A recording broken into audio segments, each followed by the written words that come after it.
Bismillahirrahmanirrahim. Alhamdulillahirabbil alamin wassalatu wassalamu ala asyrafil anbiya'i wal mursalin wa ala alihi wa ashabihi wattabi'ina bi ihsanin ila yaumiddin. Qala rabbi shrah li sadri wa yassir li amri wahlul 'uqdatam min lisani yafqahu qawli, amma ba'd. Jadi untuk kita mendapatkan keberkatan daripada Allah Subhanahu wa taala, marilah kita sama-sama memulakan kuliah kita dengan baca Ummul Quran Al-Fatihah. A'udzubillahi minasyaitonir rajim. Iyyaka na'budu wa iyyaka nasta'in. Shiratal ladzina an'amta 'alaihim ghairil maghdubi 'alaihim waladdallin. Jadi pertamanya, marilah kita sama-sama bersyukur kepada Allah Subhanahu wa taala yang mana dengan limpah dan kurnianya kita dapat bersama-sama pada pagi yang berbahagia ini. Dan minta maaf sebab hari ini lari jadual sikit. Sebab saya semalam daripada Round Utara semalam ada program. Last malam meeting dekat Penang. Jadi meeting tu pun habis pukul 12 lebih semalam. Sekitar dekat pukul dalam 11.45 saya ingat. Dan kemudian saya beritahu Taufik sebab street drive daripada pagi tu, dua orang kawan naik Alphard semalam, daripada pagi sampai ke malam tu street tak berhenti. Lepas tu saya beritahu dah pada itu, kata kemungkinan besar takut saya tak boleh sampai pagi ni. Ialah sebab tak tidur street ni, dua-dua orang duk letih. Jadi rupa-rupanya betul sungguh sampai di Tapah tu dalam pukul 3 dua-dua dah pancit dah, tak lagi dah. Yang ni pun dah tak boleh buka mata, yang ni pun dah tak boleh nak buka mata dah. Jadi bila tak boleh nak buka mata, obat mengantuk ni memang tak ada obat lain. Memang tak ada obat lain. Mengantuk ni obat dia tidur. Jadi akhirnya kami pun terpaksa tidur dekat Tapah. Dan udah ingat kalau tidur Tapah mungkin tiba 1 jam boleh tu kot. Tapi tidur kat Tapah tu sampailah pukul 5 pagi tadi. Sampai pukul 5 pagi tadi, terkejut pukul 5 baru kita drive balik. Tapi pukul 5 tu saya dah mesej kata pukul 5 kalau nak sampai sini pukul 6, sebab saya nak kereta kawan. Kalau kereta saya sendiri boleh saya terus mari sini, sempat je. Tapi dah nak kereta kawan, jadi dia kena drop saya kat rumah dulu. Jadi pukul 6.10 macam tu sampai rumah. Jadi tu beritahu Abang Zaid, tak apalah kalau katakan jemaah tunggu, saya terus tunggu sinilah. Tu dalam setengah jam sebelum sampai dekat sini. Jadi saya minta maaf sebab jadual tu lari, sebab mengantuk ni memang tak ada obat lain. Kalau tak apa terus juga drive, yalah tuan-tuan tahulah mana drive tengah mengantuk ni risikonya tinggi. Jadi insya-Allah walau ala kulli halnya, alhamdulillah saya dapat sampai dan bersama-sama dengan tuan-tuan pada pagi ini. Jadi insya-Allah pagi ini sebagaimana yang kita sebutkan, kita berbincang tentang al-maqasid asy-syar'iyyah dan perbezaannya dengan al-maqasid al-aqliyah. Maknanya maqasid yang bersifat syariat, perbezaannya dengan maqasid yang bersifat akal. Okey. Jadi untuk maklumat, maqasid ini satu ilmu yang penting. Tetapi dalam syariat ni dia ada hierarki dia. Dia ada hierarki dia. Yang pertama, of course, Al-Quran dan hadis Nabi sallallahu alaihi wasallam. Itu pertama, Al-Quran dan hadis Nabi sallallahu alaihi wasallam. Tak ada yang lebih tinggi daripada itu. Jadi untuk memahami Al-Quran ini, dia ada kaedah dia. Maka kaedah memahami Al-Quran ini dinamakan usul. Usul fiqh adalah merupakan perkara yang sudah digunakan pakai sejak zaman Nabi sallallahu alaihi wasallam, yang disusun ilmunya oleh Imam Syafi'i rahimahullahu ta'ala pada kurun yang ketiga. Pada kurun yang ketiga hijrah disusun oleh Imam Syafi'i rahimahullahu ta'ala. Jadi daripada ilmu ini dia lahirnya ilmu-ilmu yang lain. Antaranya ialah lahirnya ilmu qawaid al-fiqhiyah. Ilmu qawaid fiqh ini, orang yang pertama yang susun ilmu qawaid ini ialah Imam Sayuti rahimahullahu ta'ala dalam kitab Al-Ashbah wan Nadhair. Kemudian daripada itu sekitar kurun yang ke 13 ataupun 14 kata silap saya, lahirnya Imam Syatibi rahimahullahu ta'ala. Dan Imam Syatibi rahimahullahu ta'ala menyusun satu kitab namanya Al-Muwafaqat. Namanya kitab Al-Muwafaqat. Dalam kitab Al-Muwafaqat ini dia ada sekitar 4 bab, dan salah satu babnya dia membicarakan tentang maqasid syar'iyah. Dan untuk maklumat kita, kitab Muwafaqat ni memang kitab yang agak sukar untuk difahami. Bahasanya tinggi, dengan konteksnya pun tinggi, menyebabkan kalau orang baca sendiri kitab ni memang boleh silap faham.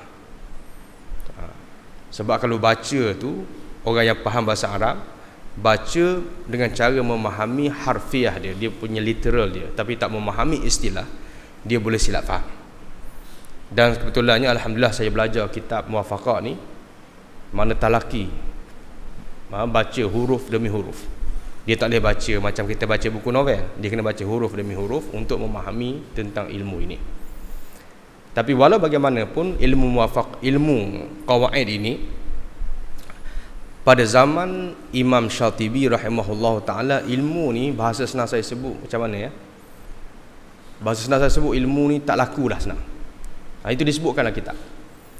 Mana orang zaman tu tengok apa ilmu ni, orang tak ambil berat. Dan ilmu ini dia agak orang kata laris pada zaman yang terkemudian ini,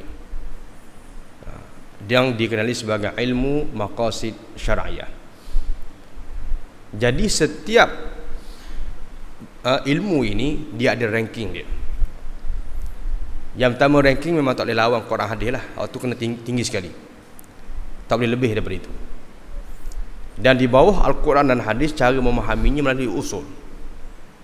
Dan tidak ada cara nak faham Quran hadis lebih daripada usul. Jadi tak ada ilmu untuk memahami Quran hadis yang boleh melepasi usul. Yang ketiganya pula ilmu qawaid. Ilmu qawaid ini dia merupakan satu ilmu untuk memahami hukum. Ini disebutkan oleh Imam Syatibi dalam kitab Muwafaqat, dalam kitab Imam Sayuti dalam kitab Al-Ashbah wan Nadhair yang merupakan asas kepada ilmu qawaid. Beliau menyatakan bahawa ilmu qawaid ini bukan untuk berhujah, tetapi ia untuk memahami perkara-perkara yang seakan-akan sama tetapi berbeza. Nampak hukum macam sama tapi hukum berbeza.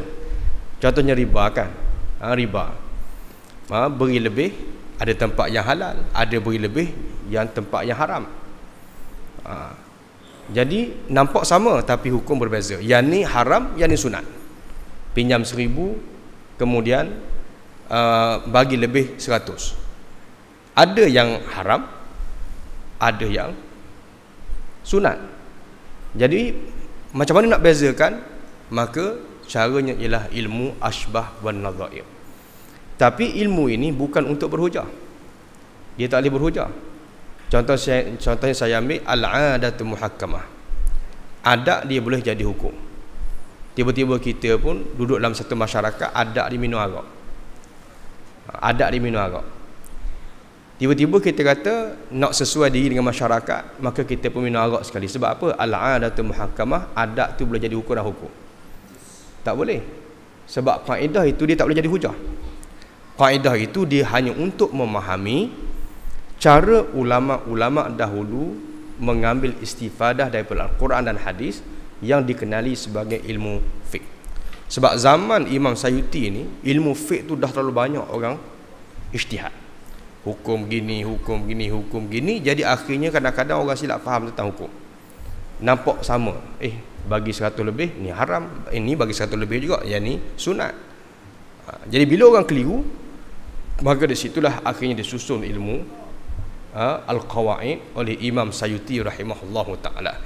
Tetapi ilmu itu sendiri dia tak boleh jadi hujah. Nak kata ni haram, ni halal, dia tak boleh jadi hujah, kecuali kalau kaedah itu ada sandaran direct daripada Al-Quran dan hadis, baru dia boleh jadi hujah. Tetapi hujah itu bukan kerana qawaid. Hujah itu kerana Al-Quran dan hadis yang ada underlying kepada qawaid itu sendiri. Ini yang kadang-kadang saya tengok ramai orang yang membaca qawaid yang tidak ada asas agama, dia menjadikan qawaid itu sebagai hujah macam Quran dan hadis. Nak kata halal dan haram, kita tak boleh berhujah menyatakan ini berdasarkan kepada qawaid ini, maka hukumnya halal haram tak boleh. Kalau ikut kaedah ilmu syariat lah, halal dan haram ni berdasarkan kepada kaedah Al-Quran dan hadis yang melalui qawaid ilmu usul fiqh, bukan melalui ilmu qawaid fiqh. Jadi qawaid fiqh ni tujuan ialah untuk faham hukum, bukan untuk nak jadi dalil kepada hukum. Itu dia punya ranking dia. Kecuali kalau benda tu Quran tak sebut, hadis tak sebut, baru kita boleh gunakan qawaid.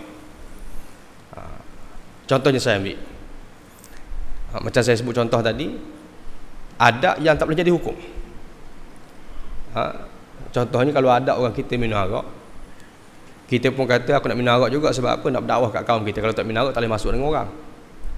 Kita pun gunakan hujah al-'adatu muhakkamah, itu salah. Sebab apa salah? Sebab hukum arak haram tu memang confirm, jelas berdasarkan kepada Quran dan hadis. Sebab so, tak boleh dibatalkan hukum Quran hadis itu dengan menggunakan qawaid fiqh, tak boleh. Sebab qawaid fiqh ni bukan hujah. Kecuali jika kalau mana Quran hadis tak sebut. Contohnya, Quran kata sebagai contoh kena hormat Quran. Itu daripada kita kata ada dalil dia. Tiba-tiba kita tengok Quran, tengok hadis, dia tidak determine, dia tidak tentukan bagaimana kita nak hormat Quran. Macam mana kita nak hormat Quran? Jadi Quran tak sebut, hadis tak sebut dalam qawaid. Dia kata bila mana Quran tak determine, hadis tak determine, melalui qawaid pun tak nampak macam mana kita nak determinekan benda tu, maka pada masa itu baru dia akan refer kepada adat. So macam mana makna hormat Quran? Jadi benda ni dia refer kepada adat. Sebab Quran tak determine apa, macam manakah cara nak hormat, Quran tak determine. Akhirnya yang menentukan bagaimana cara menghormati itu ditentukan oleh adat masing-masing. Sebab tu kalau kita orang Melayu ni bila baca Quran tak ada rehal, mana kita letak? Biasa kita letak atas riba kan? Betul tak? Betul lah? Itu kita. Tapi kalau tuan-tuan pergi negara Arab, dia tak akan letak atas riba. Bahkan kalau kita pergi negara Arab, kita letak Quran tu atas riba, kita kena tegur. Salah. Dia kata kurang ajar. Kita tengok dia orang letak kat mana. Kalau tak ada rehal, dia orang letak atas lantai je. Kita ni pula kalau orang tengok orang baca Quran letak atas lantai, kita akan tegur ni kurang ajar. Betul tak? Kurang sopan. Tapi ada Arab lain. Kalau letak atas riba, bagi mereka itu kurang ajar, kurang hormat. Sebab apa? Bagi persepsi dan adab mereka, letak Quran atas riba ni, sebab riba ni bahasa senangnya dia dekat dengan benda tu. Macam orang kata macam letak dekat benda tu lah. Jadi bila letak dekat benda tu, bagi dia kurang ajar. Sebab tu dia lebih letak atas lantai. Dan bagi dia atas lantai tu cuci, bersih. Jadi tak ada makna orang kata apa, tidak menghormati. Itu menurut adab Arab. Tapi kita pula letak atas lantai tu kurang sopan, kita akan letak atas riba. Jadi makna nak menentukan itu, dia akan refer kepada adab masing-masing. Sebab Quran tak kata kena letak atas riba tak, hadis tak kata hang kena letak atas lantai tak. Quran tak determine. So bila Quran tak determine, usul pun tak menunjukkan apa-apa, maka akhirnya dia akan refer kepada adab, baru dia pergi kepada qawaid fiqh. Itu dia punya ranking kepada ilmu-ilmu tadi. Jadi akhirnya pada peringkat kemudian lahirnya ilmu maqasid. Dan ilmu maqasid ni kata Imam Syatibi sendiri, dan juga kata orang kata apa, pentahqiq kitab yang tukang apa beri penilaian kepada kitab, dia kata kitab maqasid Imam Syatibi ni seumpama berjalan di atas ikat. Baca kitab tu macam jalan atas ikat. Berjalan atas ikat ni makna kena satu. Makna kalau baca macam baca novel memang silap faham. Itu kitab apa, kitab Asy-Syatibi, namanya Muwafaqat, yang menjadi asas kepada ilmu qawaid, ilmu maqasid. Jadi daripada sini antara benda yang dibahaskan oleh Imam Syatibi ialah maqasid ni dia bertujuan untuk maslahah dan juga untuk menolak segala mafsadah. Itu asas kepada maqasid. Sebab maqasid ni bahasa kita pun sama, maknanya maksud, tujuan. Maqasid ni dia jamak daripada maksudun, maksudani, maqasid. Maksudun satu maksud, satu tujuan. Maksudani dua tujuan. Jamak dia punya pluralnya ialah maqasid. Okey. Jadi maqasid syar'iyah dengan makna apa yang dikehendaki oleh syariat. Ringkasnya, apa yang dikehendaki oleh syariat memang maslahah, jalbul masalih, maknanya untuk mencari menarik maslahah, wa dar'ul mafasid, maknanya menolak segala benda yang boleh bawa kepada kerosakan. Di sini asas kepada pemahaman bahawa memang tujuan syariat ialah untuk maslahah. Memang tujuan syariat ialah untuk maslahah. Okey. Yang ni asas dia. Tetapi yang membezakan di antara maqasid syar'iyah dengan maqasid aqliyah ialah siapa dan bagaimana menentukan maslahah. Itu dia, beza dia. Kita semua agree bahawa syariat ni tujuannya adalah untuk maslahah dan menolak segala keburukan. Tapi perbezaan antara maqasid aqliyah yang sesat dengan maqasid syar'iyah yang betul, bezanya ialah bagaimana menentukan maslahah dan bagaimana menentukan mafsadah. Di sini beza dia. Jadi kata Imam Syatibi, sebab imam ilmu maqasid ni juga dia satu, orang kata apa, satu perkembangan daripada ilmu usul. Dia bukan ilmu yang mustaqil lah, bukan independen ilmu, tetapi dia merupakan ilmu pecahan daripada usul, ilmu maqasid ni. Jadi dalam ilmu maqasid, Imam Syatibi bersebut dalam kitab Muwafaqat dia bahawa tidak ada maslahah benda-benda yang bercanggah dengan syariat. Maknanya kalau syariat menentukan satu benda tu baik, wajib, maka dia baik. Maknanya yang menentukan maslahah atau mafsadah ialah nas. Macam mana nas menentukan? Kalau nas kata wajib, maka itu baik, walaupun akal kita tak nampak apa dia punya kebaikan tu. Contohnya ambil senang, bila Quran kata hang kena potong tangan orang mencuri, maka kita akan kata itu maslahah, sebab nas ataupun syariat tidak akan mewajibkan potong tangan, mereka benda tu mesti ada maslahah, walaupun akal kita tak nampak apa dia punya maslahah. Walaupun orang kata ni kejam, ni zalim, ni keras, ni rasanya macam apa, tak patut, kita sebagai seorang yang beriman tetap menyatakan bahawa potong tangan itu adalah maslahah. Sebab apa? Dia diwajibkan oleh Quran dan hadis. So menentukan maslahah itu apa dia? Bukan akal, Quran dan hadis. Bila Quran kata benda tu wajib, maka benda tu adalah maslahah. Bila Quran kata benda tu haram, bermakna kalau kita buat juga bermakna itu adalah mafsadah. Maknanya hukum ni dia menjadi signboard kepada kalau masuk jalan ni jalan mati, maknanya mafsadah, walaupun pada awal jalan tu tak nampak kat mana mati dia, tapi dia dah signboard, dah tunjuk awal-awal dah ni jalan mati, maka kita yakin kalau kita masuk juga kita akan jumpa jalan mati. Bila awal jalan tu belum buat lagi, Quran dah kata haram, bermakna kita yakin depan tu mesti ada mafsadah. Sebab maqasid syar'iyah ialah untuk nak beritahu kita mana yang maslahah, mana yang mafsadah. Jadi mafsadah itu ditunjukkan oleh hukum haram dan maslahah ditunjukkan oleh hukum wajib ataupun harus ataupun sunat. Itu dia punya kaedah dia. Jadi maqasid ni itu dia punya kaedah yang dipegang oleh Ahlussunnah wal Jamaah sebagai suatu kesinambungan daripada perbahasan ilmu usul yang dinamakan siapa yang menentukan maslahah. Adakah akal ataupun dia merupakan nas yang menentukan. Tapi ada satu kumpulan lagi yang dinamakan sebagai kumpulan Mu'tazilah moden.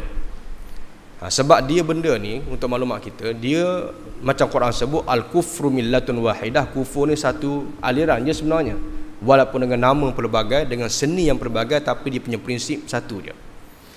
Sebab tu di zaman dulu dalam ilmu usul ni sudah bertembung antara Ahlussunnah wal Jamaah dengan Mu'tazilah dalam menentukan mana baik mana buruk. Kita golongan Ahlussunnah wal Jamaah menyatakan dalam kaedah usul, disebutkan bahawa manuhiya anhu syar'an faqabihun. Benda yang dilarang oleh syariat maka itu negatif. Mana bahasa kita maqasidnya itu mafsadah. Walaupun akal kita tak nampak apa dia punya buruk dia. Contohnya saya ambil bila mana Allah haramkan riba. Riba tu perlu ke tak perlu?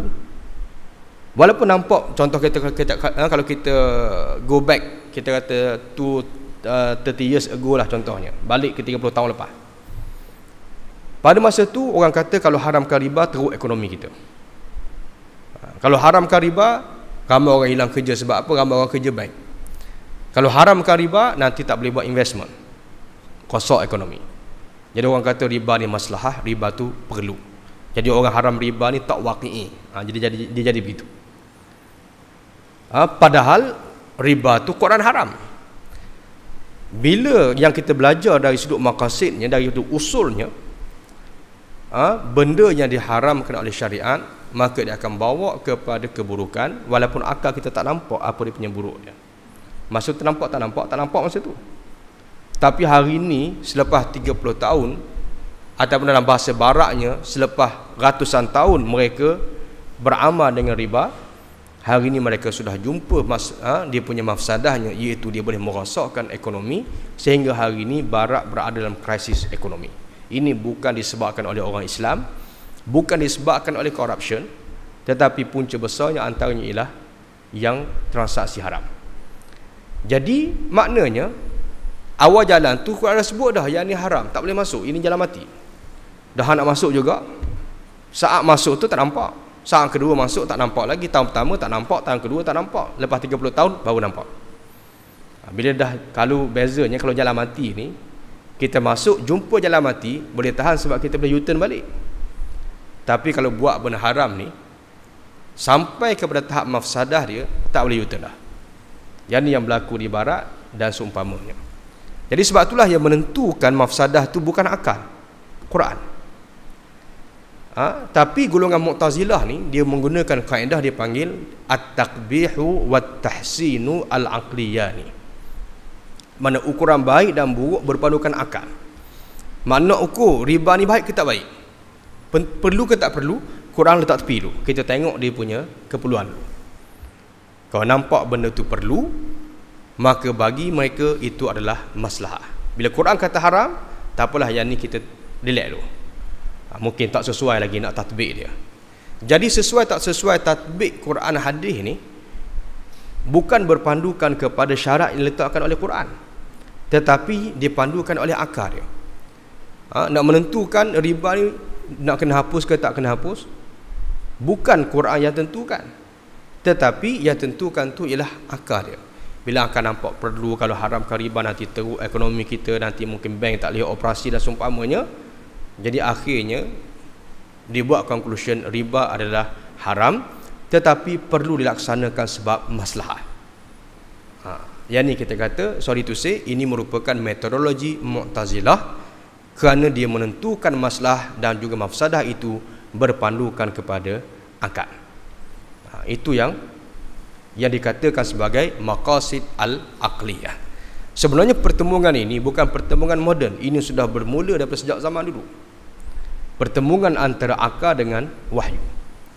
Jadi sebab itulah zaman awal Islam sudah bertembung antara akal dan wahyu, yang dinamakan sebagai golongan Ahlussunnah wal Jamaah dengan golongan Mu'tazilah.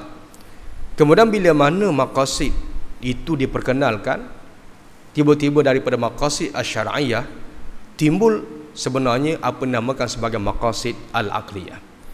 Tapi sampai hari ini semuanya mendakwa kami memperjuangkan maqasid syar'iyyah. Sehingga akhirnya nak menentukan hukum ni tak perlu mengaji tinggi. Nak kata ni haram, ni halal. Dia haram halal ni akhirnya dia menjadi dua term yang berbeza.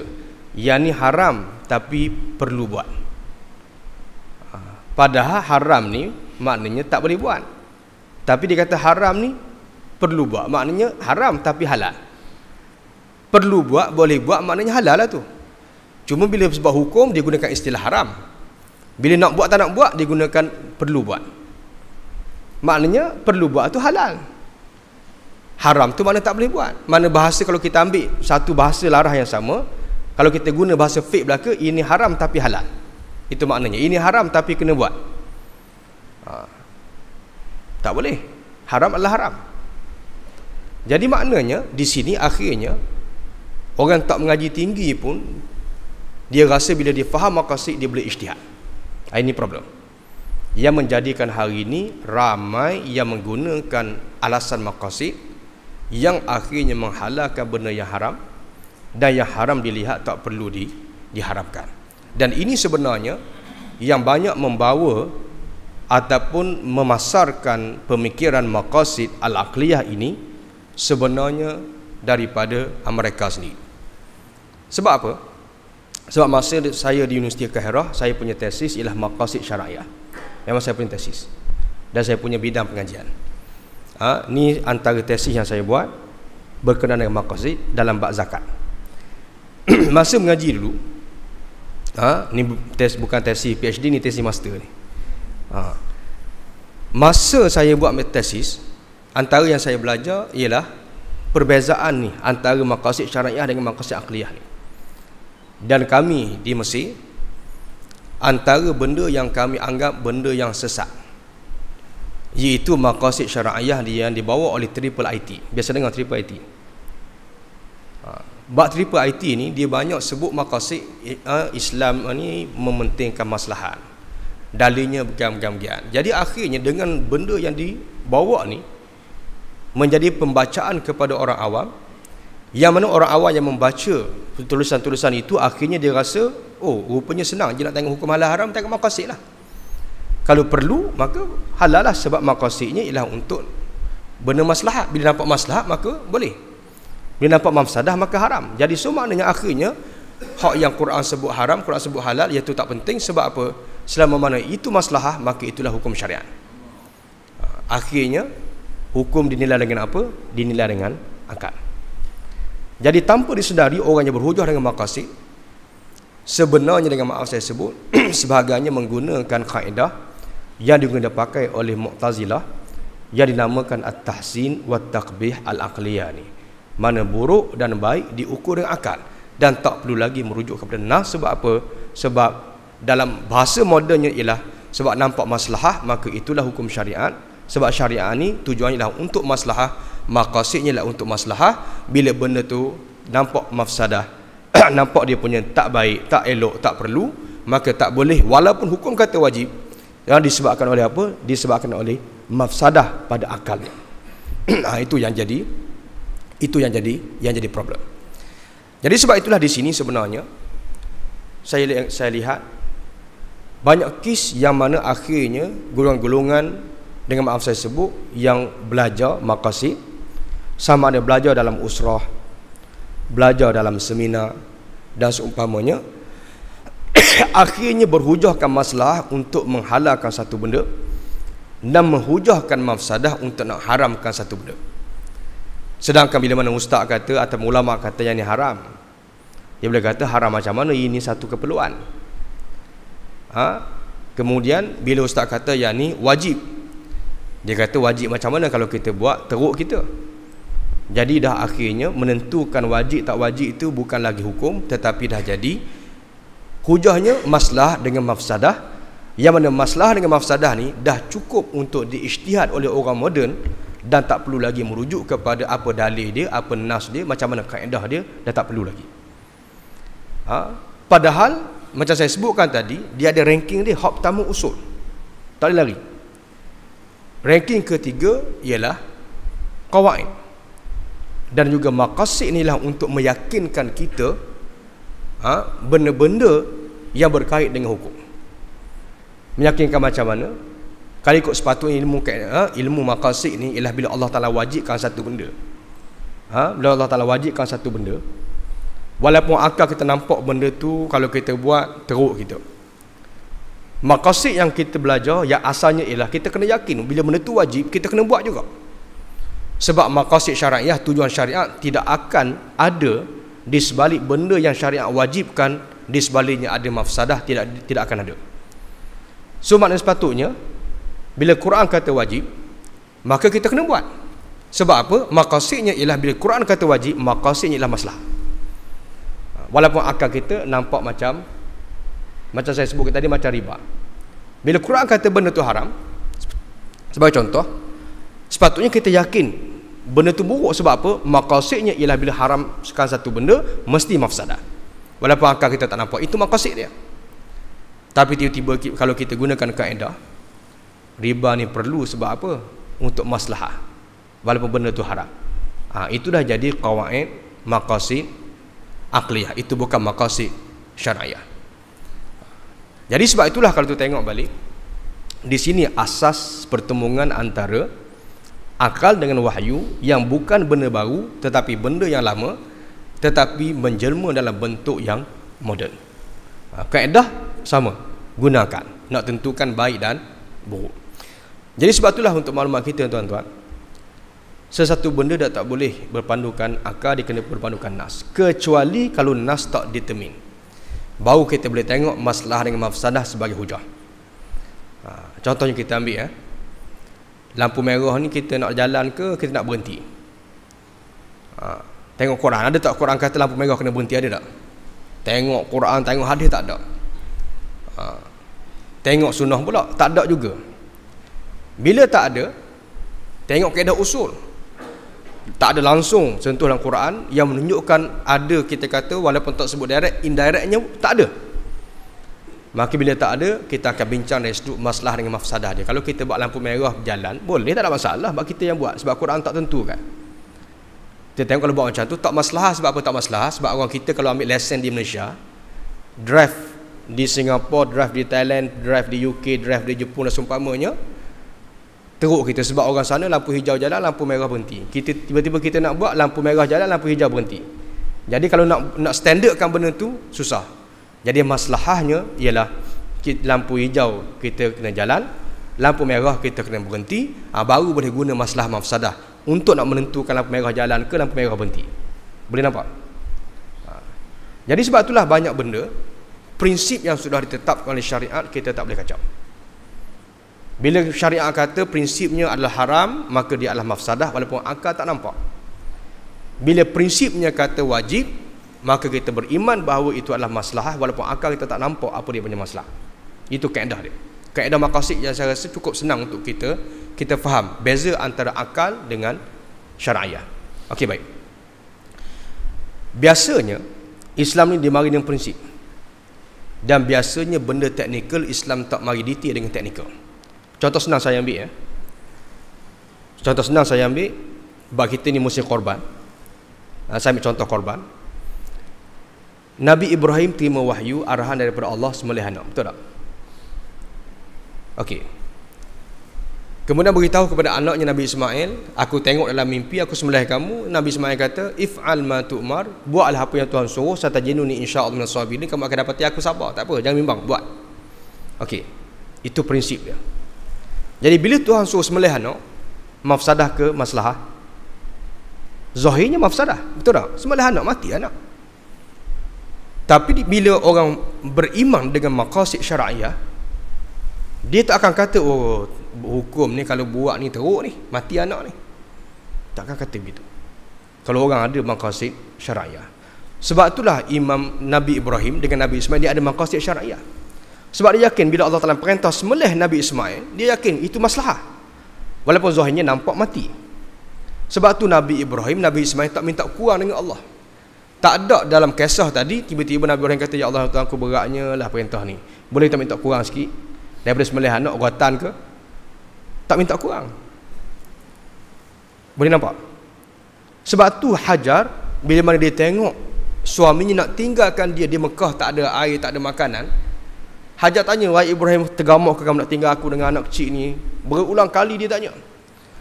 Akhirnya dia tengok Nabi Ibrahim ni, sebab Nabi Ibrahim ni seorang suami yang bertanggungjawab. Kalau suami tu jenis tak ambil kisah isteri, patutlah orang kata ni sebab tak sayang isteri tinggal ni. Tak. Hajar heran sebab apa Nabi Ibrahim buat macam ni? Sebab Nabi Ibrahim seorang suami yang penyayang, kasih kepada anak dia, tiba-tiba nak tinggal kat situ. Akhirnya Hajar tanya apa? Wahai Ibrahim, adakah ini perintah Allah? Nabi Ibrahim jawab, na'am. Sepatah je na'am. Apa Hajar jawab? Idzan la yudi'una Rabbuna. Kalau begitu Allah Ta'ala tak akan biarkan kami. Apa makna dia? Bukankah zahir arahan wajib tinggalkan anak isteri di situ? Zahirnya nampak mafsadah, betul tak? Zahirnya mati kebeluran lah. Mana ada makanan, mana ada minuman, nak tinggal situ. Zahirnya memang akan mati kebeluran. Mana zahirnya mafsadah lah. Mana kalau haramkan, melaksanakan haram arak, makna runtuh ekonomi. Nampak zahirnya mafsadah lah, tapi Tuhan kata haram. Bila kita haramkan akan ada masalah, sebab di sebalik riba itu adanya mafsadah. Maknanya bila Allah Ta'ala kata tinggalkan anak isteri, kata Hajar, kalau Allah Ta'ala perintah ini perintah Allah, maka dia tak akan biarkan kami. Mana mesti ada masalah dia di sebalik perintah wajib tinggalkan anak isteri ni, walaupun zahirnya dia merupakan kerosakan sebab boleh bawa kepada kebeluran. Tapi oleh kerana iman kepada maqasid syar'iyah, bahawa Tuhan tak akan perintah benda yang beri mudarat, maka Hajar tu kata kalau macam tu tak apa, Tuhan tak akan biarkan kami mati kebeluran, mati kelaparan, apa kedana. Akhirnya lepas dia tahu itu perintah Allah, dia tu relax. Dan dia biarkan suami dia pergi. Dia pun pergi dekat anak dia kecil Nabi Ismail AS, dia pun relax kat situ, makan kurma, minum air hak ada bekal dan seumpamanya. Tapi adakah Hajar dengan Nabi Ismail mati? Tak. Akhirnya tak mati. Bahkan di situ menjadi pusat business center akhirnya. Kalau kita tengok dalam sejarah, adakah Allah Ta'ala bila perintah Nabi Ibrahim sembelih anak, adakah Nabi Ismail mati? Tak. Memang awal perintah nampak mafsadah, tapi akhirnya apa berlaku? Masalah. Tuhan turunkan kibas daripada langit. Sebab mereka yakin di sebalik perintah Allah memang tak akan ada mafsadah. Itu ditunjukkan oleh iman Nabi Allah Ibrahim AS. Kita hari ni bila kata haram satu benda atau wajib satu benda, contoh bila sebut hudud tu wajib laksanakan. Hudud tu wajib laksanakan.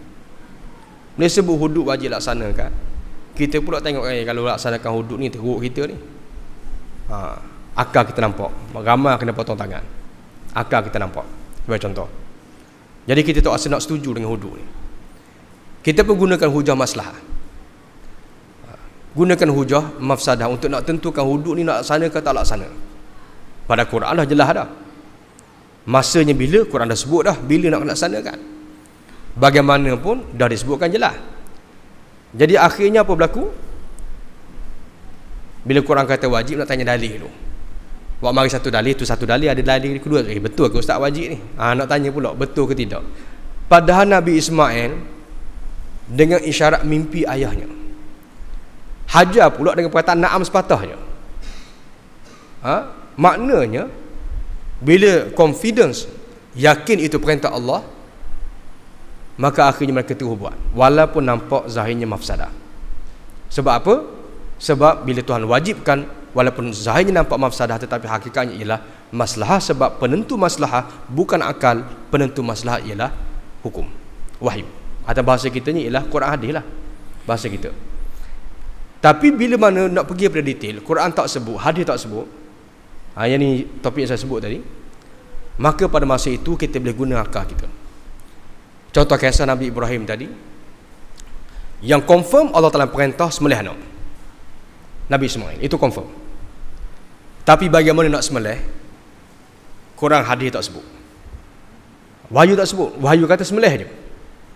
Bagaimana, wahyu tak sebut. Bila bagaimana wahyu tak sebut, barulah bincang masalah mafsadah. Barulah Nabi Ibrahim dengan Ismail bincang. Dia tak bincang tentang perintah Allah Ta'ala ni bagus tak bagus, Tuhan suruh sembelih ni wajar tak wajar. Dia tak bincang yang tu. Yang dia bincang ialah bagaimana cara nak sembelih. Nabi Ismail cadangkan, wahai ayah kesayanganku, kalau boleh masa nak sembelih aku ni, muka aku ni taruh bawah, Supaya masa kamu nak sembelih tu kamu tak nampak kesian kan, nampak muka aku nak sembelih, nampak kesian pula tak jadi. Bila mana Quran tak tentukan cara, maka maslahah yang cara paling maslahah untuk melaksanakan perintah sembelih ni itu terpulang kepada perbincangan akal. Sebab Quran tak tentukan. Jadi sebab tu kalau tengok dalam dialog tu kan, Nabi Ismail minta supaya muka terlingkup ke bawah. Mana nak sembelih tu mana duduk bahagian belakang, jangan duduk bahagian depan. Nak sembelih pula ikat dia kuat-kuat. Tapi Quran tak suruh benda tu. Masalah pelaksanaan ini ditentukan oleh akal. Sebab apa? Sebab Quran tak tentukan bagaimana cara dia. Sama juga dalam hari ini, contohnya hudud wajib. Bagaimana nak laksanakan? Tengok Quran hadis tentu kat tentu. Kalau Quran hadis tak tentu, maka pada masa itu boleh ijtihad. Contohnya hak Quran tentu kena potong tangan. Tak boleh potong telinga, tak boleh potong gaji. Jangan pula instead of potong tangan, potong gaji. Tak boleh. Okey, itu yang dinaskan oleh Quran, tapi bagaimana nak potong? Tak ada nas. Nak potong dengan pisau ke, dengan gergaji ke, yang ada guideline-nya ialah cara yang paling cepat, yang paling tidak menyakitkan. Jadi dalam bab ni boleh ijtihad. Mana yang paling masalah untuk si pesalah? Contohnya boleh tidak bius dulu, pensang dulu, baru ke tangan. Yang ni boleh dibahaskan oleh ulama base kepada masalah. Sebab apa? Quran tak tentukan benda tu. Itu sedang sebutkan macam mana akal main peranan dalam menentukan masalah.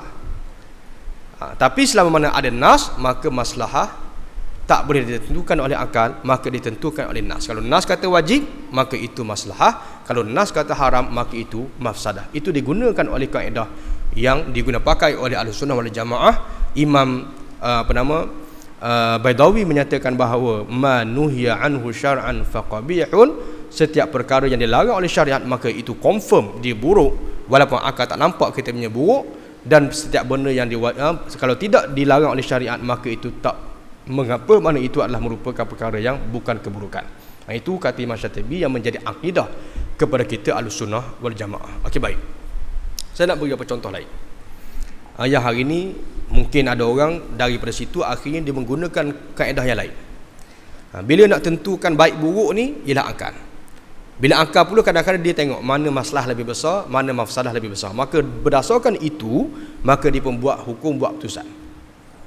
Kadang-kadang orang tengok kalau masalah untuk orang awam, maka mesti diutamakan berbanding dengan masalah al-khasah. Betul lah al-masalah al-am muqaddamatun ala al-maslahatil khasah. Mana masalah am diutamakan lebih diutamakan berbanding dengan masalah individu. Memang kaedah itu kaedah fiqh, itu bukan kaedah usul. Kalau usul dia firm, dia punya kaedah dia. Tapi macam kaedah fiqh macam saya sebutkan tadi, untuk memahami hukum, bukan untuk menjadi hujah kepada hukum. Itu beza dia. Sebagai contoh saya ambil nak selamatkan nyawa orang ramai, terpaksa korbankan seorang. Nak selamatkan nyawa orang ramai, terpaksa korbankan seorang. Boleh tak kita korbankan seorang tu? Kalau saya ambil dari sudut kaedah dulu, boleh tak kita korbankan seorang? Maknanya bab kata terpaksa korbankan ramai dengan terpaksa korbankan seorang. Nak korbankan ramai ke nak korbankan seorang? Korbankan seorang, betul tak?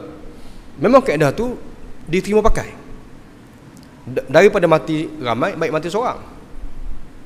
Itu dia punya kaedah yang digunakan pakai, yang dinamakan sebagai masalah am lebih diutamakan berbanding dengan masalah khas atau masalah individu. Okey. Jadi sebab itulah ulama daripada kaedah ni dia bahas. Katakan contohnya bila musuh serang negara, dia pun ambil tawanan. Dia kata kalau hang tak serahkan negara, aku bunuh tawanan ni. Maka sebahagian ulama menyatakan bahawa harus kita serang juga walaupun terpaksa. Orang kata apa, memangsakan tawanan. Sebab apa? Nak jaga masalah negara lebih besar. Sebab tak ada option, dua option tu je.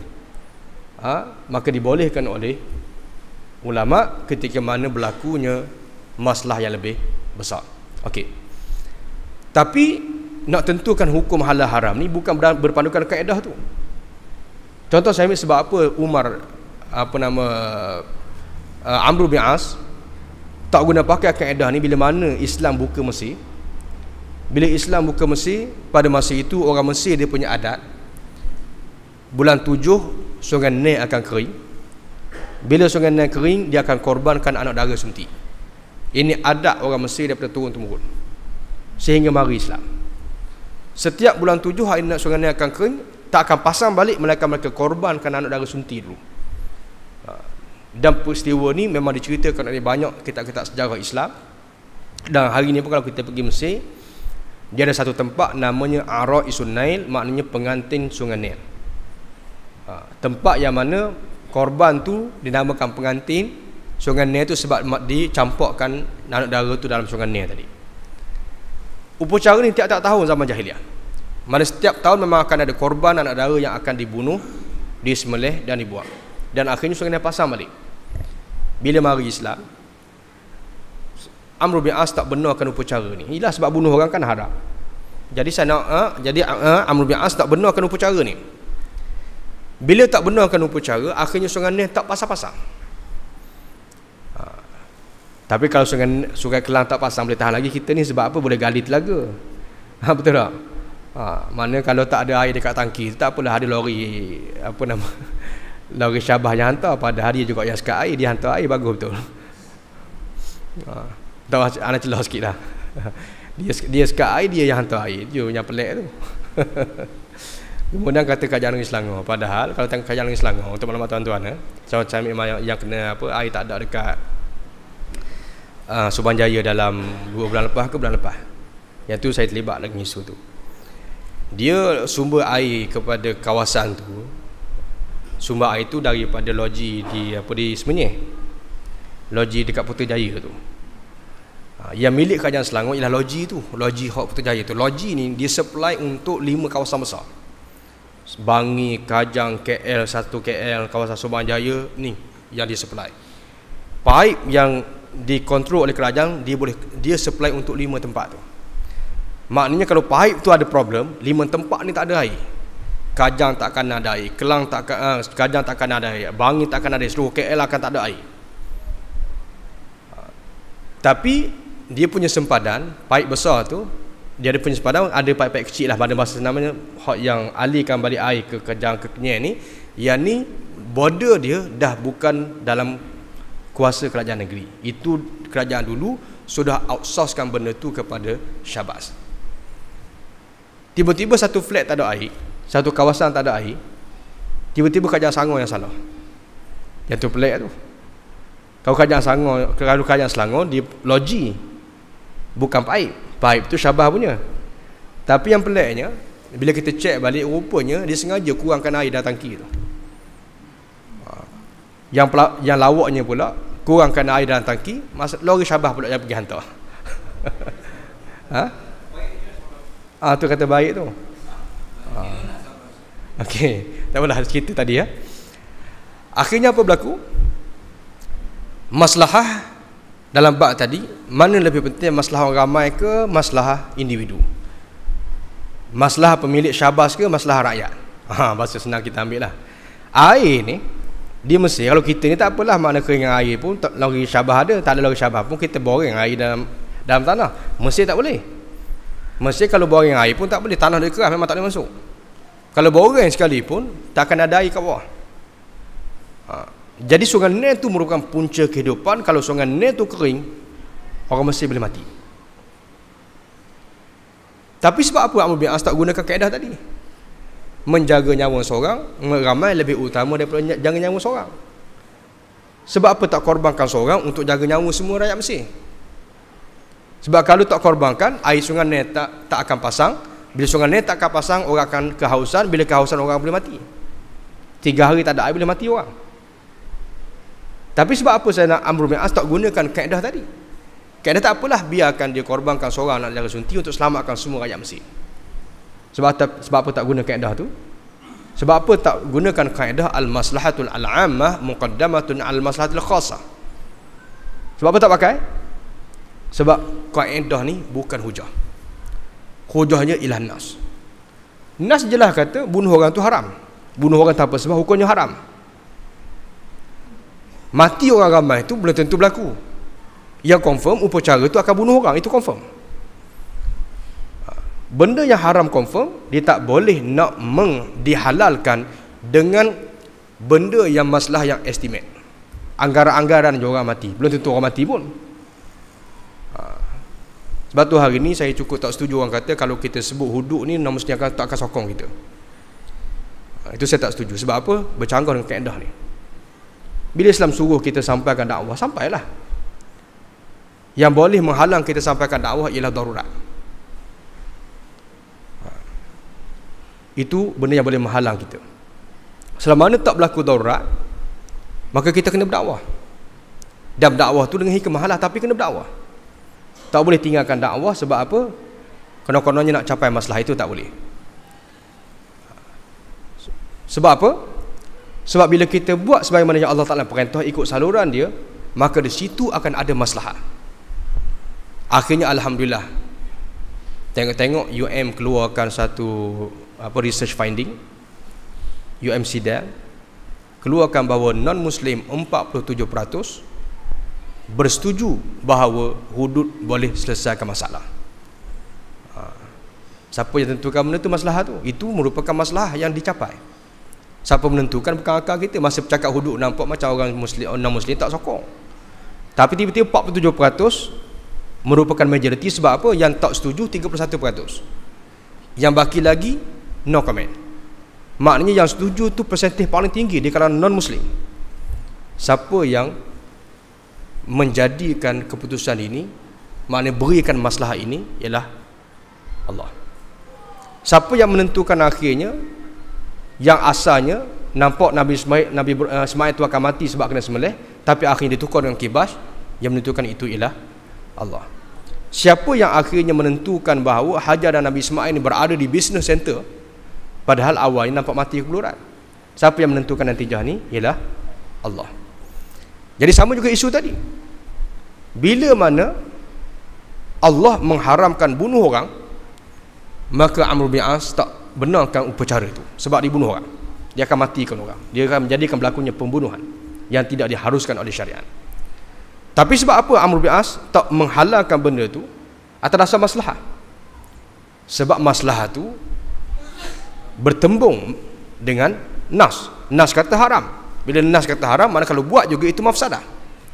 Walaupun akalnya nampak bunuh seorang ni maslahah untuk semua.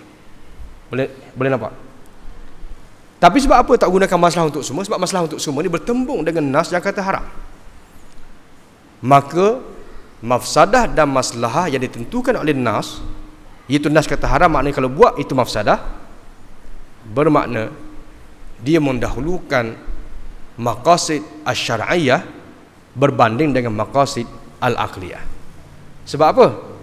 Amr bin As nak ukur baik buruk ni, tengok nas. Bila nas kata haram, kalau buat juga mesti mafsadah, maka Amr bin As pakai yang tu. Dia bertemu dengan orang Mesir. Orang Mesir minta supaya dibenarkan upacara tu sebab kami dah susah ni, air tak ada. Tapi Amr bin As tak layan permintaan itu, walaupun itu permintaan orang Mesir. Mereka dah rela anak mereka dibunuh jadi korban sebab nak jaga masalah orang ramai. Tapi Amr bin As tetap tak benarkan. Bermakna orang ramai tadi berfikir dengan maqasid al-aqliyah. Sebab mereka nampak baik buruk tu berdasarkan kepada akal dia. Sebab akal nampaknya kalau tak bunuh ni mati semua.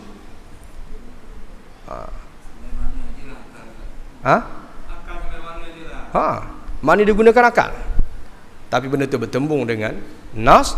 Sebab pada pegangan orang yang beriman, nas itu penentu maslahah ataupun mafsadah. Bermakna bila bunuh juga, maka itu adalah mafsadah. Akhirnya bertembung peringkat awal. Akhirnya Abu Mi'as pun pening kepala. Sungai ni tak pasang-pasang, dah lama tak pasang ni. Air sikit je, mana orang kata cukup-cukup minum je. Mana kalau terus lagi sipirnya, sungai akan surut. Bila surut, nak minum air mana? Tapi Abu Mi'as tak yakin bahawa ini haram, tak boleh buat ni. Kalau buat juga lagi mafsadah. Dia tak boleh nak buat apa. Akhirnya dia hantar surat kepada Sayyidina Umar. Sayyidina Umar dia khalifah pada masa itu, duduk di Madinah. Hantar surat kepada Sayyidina Umar. Sayyidina Umar pun balas balik. Dia hantar surat cerita benda berlaku ni lah, minta pandangan Sayyidina Umar macam mana nak selesai. Sayyidina Umar pun balas balik surat. Balas balik surat. Satu surat ditujukan kepada Abu Bi'as, satu lagi surat ditujukan kepada sungai sendiri. Tulis surat kepada sungai. Kalau kita tulis surat sungai, kita ni gila dah. Ada tulis surat ke sungai. Tapi Sayyidina Umar dia tulis surat kepada sungai Nil Antara lafaz disebut Bismillahirrahmanirrahim min Amiril Mukminin Umar bin Khattab radhiyallahu taala anhu ila an-Nail. Mana daripada Amirul Mukminin Umar Al-Khattab kepada Sungai Nil. Antara disebut dia, wahai Sungai Nil, dia kata, kalau kamu mengalir dengan kuasa kamu, kepada kamulah. Tapi kalau kamu mengalir dengan kuasa Allah, aku bermohon kepada Allah supaya kamu mengalir, kerana telah sesatkan ramai orang. Amr bin As ambil surat tu, dia campak masuk dalam sungai tu, dia baca, dia campak pada waktu petang Jumaat. Keesokan pagi Sabtu, orang Mesir bangun tengok sungai ni dah melimpah balik, pasang balik, dan sampai hari ni sungai ni tak pernah surut. Itu masalah dia. Jadi akhirnya mati tak orang Mesir? Tak mati. Sebab apa tak mati? Bahkan mereka tak ada lagi mafsadah sungai Nil kering tiap bulan 7 selepas daripada laksanakan syariat. Itu namanya maqasid asy-syar'iyyah. Tapi kalau ikut orang Mesir, maka itu namanya maqasid al-aqliyah. Bermakna selepas tu tiap-tiap tahun mereka kena korbankan setiap orang. Itu mafsadah. Jadi sebab itulah nak menentukan halal haram bukan akal tetapi hukum. So maknanya hukum itu bila wajib, halal, haram, sunat menunjukkan kalau kita buat dia baik. Kalau benda tu haram menunjukkan kalau kita buat ia tak baik. Maka kalau itulah pegangan kita dan panduan kita, maka itu namanya maqasid syariah. Tapi kalau itu yang kita letak tepi, kita nak menentukan perlu buat ke tak perlu buat, kita pun based on kita punya analisis, buat survey, apa pandangan orang. Kalau orang setuju belaka, itu bagus. Biar hukum kata haram pun, nak laksanakan hudud, pergi pusing dunia tengok negara mana hak buat. Padahal nak tengok perlu buat hudud tak buat hudud, bukan Quran hadis lah. Nak haramkan riba, pergi survey dulu negara mana yang haramkan riba. Yang dah haramkan ni, apa dia punya efek dia, nak kaji dulu. Sebab apa? Nak cari masalah al-aqliyah. Padahal cukup Quran kata haram, haram lah. Itu bahasa akidah kita je. Jadi itulah kalau kita tengok beza antara maqasid syar'iyah dengan maqasid al-aqliyah. Dan dengan maaf anda sebut, akhirnya metodologi Mu'tazilah yang dulunya mati, akhirnya dihidupkan semula pada zaman moden atas nama maqasid syar'iyah. Dan itulah sebenarnya saya tengok hari ini banyak pengaruh maqasid aqliyah ni dalam masyarakat kita khususnya. Sebab saya tengok banyak beberapa universiti tempatan, saya tengok dia orang ambil dia orang punya silibus daripada triple IT. Dan bagi saya lah, kalau saya tengok kalau orang tu tak mengaji maqasid secara khusus, mungkin dia mengaji syariat tapi tak mendalami maqasid, dia nampak semua buku maqasid tu bagus. Padahal yang saya belajar dulu, maqasid syariah zaman moden ni ada dua, hak sesat pun ada, hak betul pun ada. Hak sesat antaranya adalah maqasid yang saya sebut tadi lah, yang banyak sebut kaedah-kaedah ni tanpa merujuk kepada nak tentukan hukum tu, akhirnya ditentukan oleh kaedah maslahat dengan mafsadah. Padahal yang kita belajar ni ialah Quran, syariat memang tak akan tujuan syariat ialah untuk maslahah. Maknanya yang tentukan maslahah tu ialah syariat sendiri melalui hukum halal haram tu. Tapi kita pula lama nampak maslahah, maka itulah dihukum. Sebab hukum ni untuk maslahah. Jadi dah lari dia punya kaedah dia. Maka itulah sebenarnya antara masalah yang saya tengok pada hari ini, yang akhirnya menjadikan apa? Akhirnya menjadikan banyak hukum hakam tu diijtihad oleh orang yang tidak qualified, yang akhirnya menjadikan akhirnya pertemuan antara ulama dan juga golongan-golongan yang menggunakan akal dalam menentukan hukum. Ini saya sebut benda yang bukan satu bab, tapi boleh kata banyak tempat dan banyak bidang yang berlakunya pertemuan ini. Jadi saya rasa mungkin masa pun tak izinkan. Jadi sebelum saya tutup, sebab hari ini saya kena bentang ada satu seminar bajet buat di Quizem di dekat Taman Melewa. Dan antara isu yang insya-Allah kita cuba bahas ialah sebenarnya macam mana bajet ni dari sudut perspektif Islam. Okey, bila dari sudut perspektif Islam kita tengok halal ke haram. Kalau haram mesti dia akan ada mafsadah. Dan bila mana Quran kata haram mesti ada mafsadah, maka kita kena cari mafsadah tu. Sebab kadang-kadang kalau kita tak sebut apa dia punya mafsadah, orang tak confidence untuk nak kata benda tu tak boleh. Tapi kita sebagai seorang Islam, bila benda tu haram, kita confidence bahawa mesti ada dia punya mafsadah dia. Dan antara benda yang saya tengok ada masalah besar dalam ekonomi kita hari ini, khususnya jelas daripada bajet baru ni, antara dipanggil economic bubble. Biasa dengar tak? Bahasa kitanya pembelangan ekonomi lah. Economic bubble ni maknanya dia berlakunya, kita kata apa, increasing of the price yang terlalu tinggi disebabkan oleh bukan faktor bukan faktor barangan tu sendiri, menyebabkan belanja kos tu terlalu besar. Contohnya kerajaan belanjakan contohnya 50 juta untuk takaful petani. Maknanya kalau orang yang kemalangan padi kena banjir ke apa ke, ada takaful dia, kita oh bagus, kita nampak bagus. Betul tak? Nampak bagus. Betul tak? Betul tak? Bagus tak? Lagi banyak lagi bagus. Betul tak? Tapi sebenarnya itu merupakan penyumbang besar kepada economic bubble yang menyebabkan defisit semakin tahun semakin tinggi. Bila defisit semakin tinggi, siapa yang tanggung hutang tu? Kita, orang ramai. Bila orang ramai tanggung hutang, hutang tu untuk siapa? Kita akan nampak bahawa 50 juta kerajaan berhutang contohnya untuk 50 juta untuk bagi takaful tu, kita nampak oh ini untuk petani. Betul ke salah? Salah. Itu bukan untuk petani, itu untuk kapitalis, itu untuk pemodal. Sebab apa saya kata begitu? Tuan-tuan faham tak? Sebab apa jadi economic bubble? Sepatutnya nak bantu petani, bukan 50 juta. 1.5 juta cukup. Sebab apa saya kata begitu? Okey, ni saya nak terangkan apa masalah kita punya ekonomi sekarang. Yang 50 juta tu kerajaan yang bayar, itu duit kita semua. Kalau 50 juta tu kerajaan defisitkan belanjawan, bermakna yang tanggung hutang 50 juta tu kita semua. Tak kepada kita, kepada anak kita. Okey? Tapi 50 juta tu untuk siapa? Katanya untuk petani. Betul ke untuk petani? Jawapannya tidak. Untuk petani hanya 1.5 million. Sebab apa saya kata begitu? Dia kalau kita tengok dalam economic bubble, antara sebab jadi bubble tu ialah disebabkan norma manusia. Norma manusia ni maknanya disebabkan oleh peraturan-peraturan yang mesti dia dipatuhi. Hari ni kalau kerajaan nak bagi cover untuk kemalangan, dia tak akan beri direct, dia akan melalui norma dia. Norma dia antara mesti melalui syarikat takaful, syarikat insurans. Baik ini saya nak sebut satu realiti untuk maklumat kita. Dia syarikat takaful ni, kalau kita bayar katakan 100, yang biasanya dia panggil mortality data. Data menunjukkan bahawa yang betul-betul claim untuk cover risk biasanya dalam 3% sahaja. Paling tinggi data hari ini menunjukkan bahawa paling tinggi setakat 1-2 kali pernah naik sampai 7%. Mana kalau 100 kita bagi, hanya RM7 sahaja yang digunakan untuk orang kemalangan. Biasanya RM3. Dan setengah tempat mungkin RM1. Dia tengok atas apa dia punya risiko dia. Orang actuary dia buat price, dia akan ambil kira benda ni. Base dia panggil mortality data dia. Jadi the rest tu, baki tu siapa yang dapat? Dah tahu siapa dapat? Baki tu yang RM9.70 lagi, siapa dapat?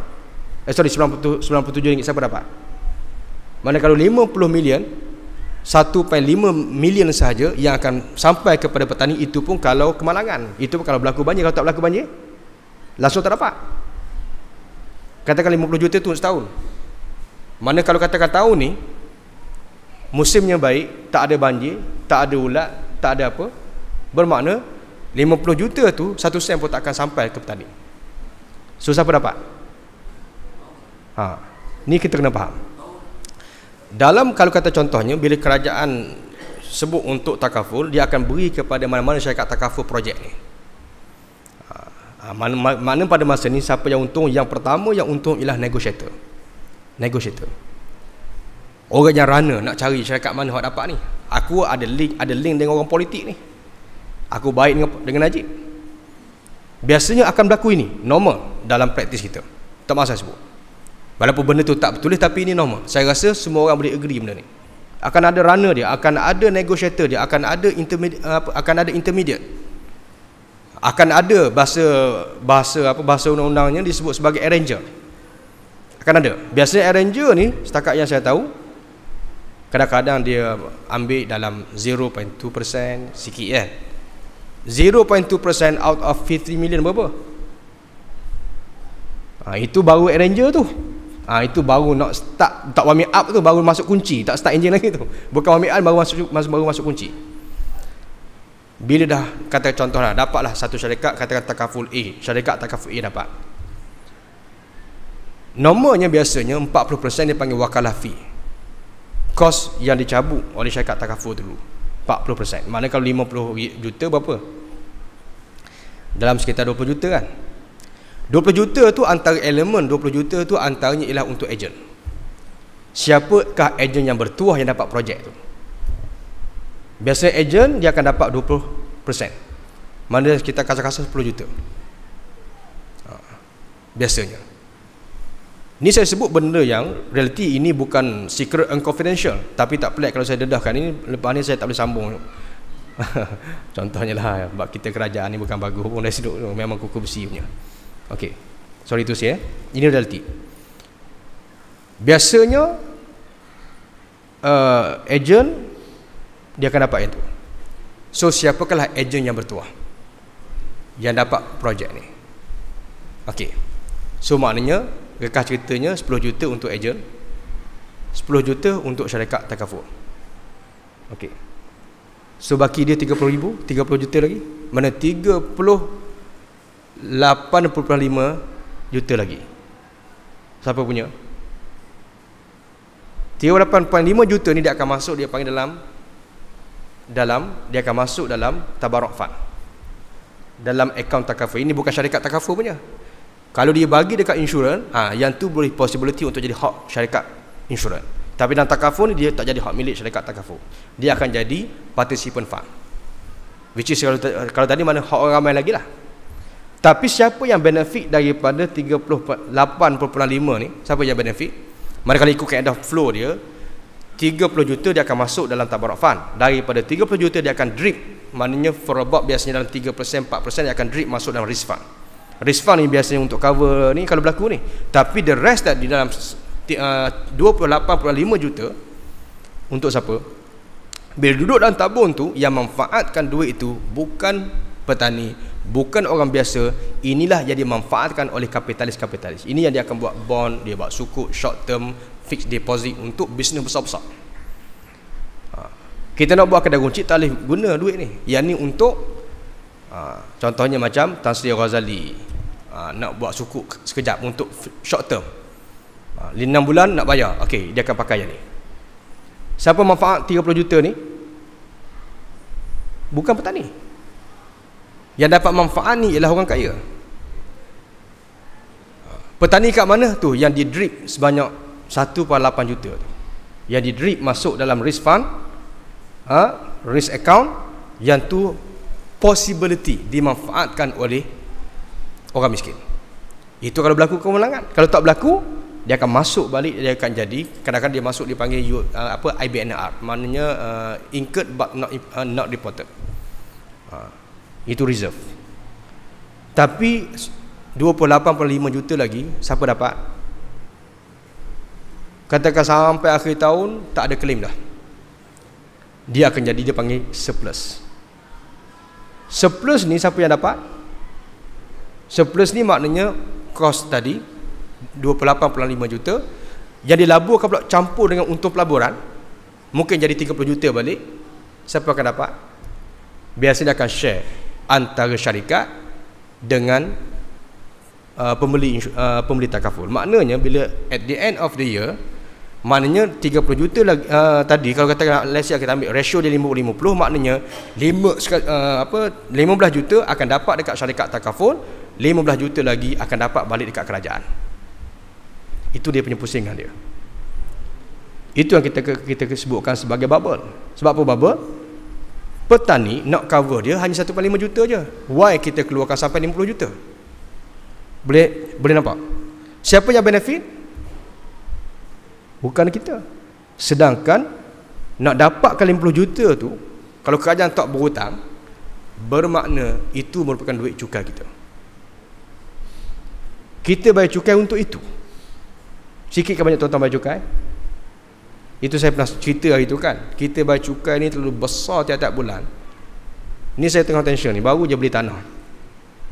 Nak beli tanah tu, habis adik-beradik kerah. Habis adik-beradik kumpul duit dengan adik-beradik, nak beli tanah nak duduk satu tempat, 1 ekar. Tanah tu paling murah lah kita jumpa 400,000 sekar. Ni bukan senang nak jumpa 400,000 sekar dekat Sungai Buloh. Dah lah beli tanah tu, kita kumpul adik-beradik tak cukup duit, buat hutang bank pula, buat loan bank pula. Bila buat loan bank, nak transfer nama lah, apalah, hanung itu ini ni, cukai atas darat kena bayar 12,000. Atas darat kena bayar cukai 12,000. Hak cukai orang dulu tak bayar, kena atas kita kena bayar. Sebab apa? Kerajaan nak cari orang lama tak boleh dah. Kita yang kena bayar, padahal itu bukan cukai kita, tapi kita terpaksa bayar. Itu sistem dia. Sebab apa? Kerajaan nak senang, nak kutip cukai lagi banyak. Pada 12,000 saya fikir, kalau bagi kat abang sulung saya hak duduk kampung tu, yang nak buka kolam ikan, nak cari 1,000 tak ada modal. Makna 12,000 tu kalau saya bagi kat abang saya yakin dia boleh bangunkan dia punya kolam ikan dia. Tapi tak. 12,000 tu kita bayar untuk apa? Kerajaan kata untuk keperluan rakyat. Sebab apa? Nak beri kepada petani. Sebab banyak? 50 juta. 50 juta tu bukan untuk petani.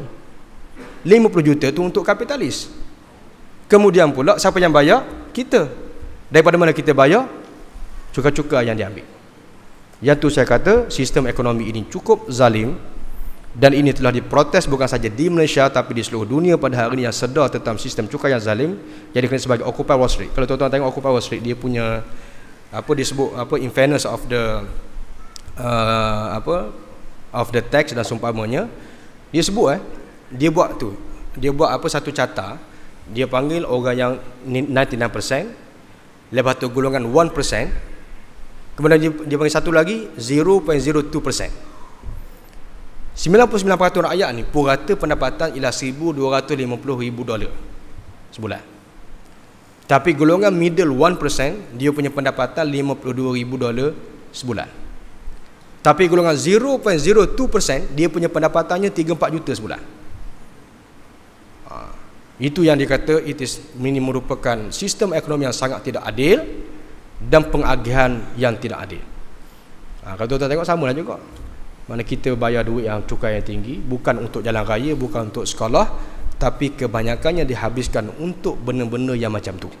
Yang ni kita kata zalim dan memang haram dari sudut konsep Islam, dan yang ni wajib dibuat perubahan. Kalau tidak, ekonomi kita semakin hari semakin teruk. Sebab dalam keadaan ekonominya ialah dinamakan sebagai purchasing power orang ramai akan hilang, yang akhirnya Quran kata wazalamu anfusahum, akhirnya akan efek orang kaya juga. Orang kaya hari ni rasa happy.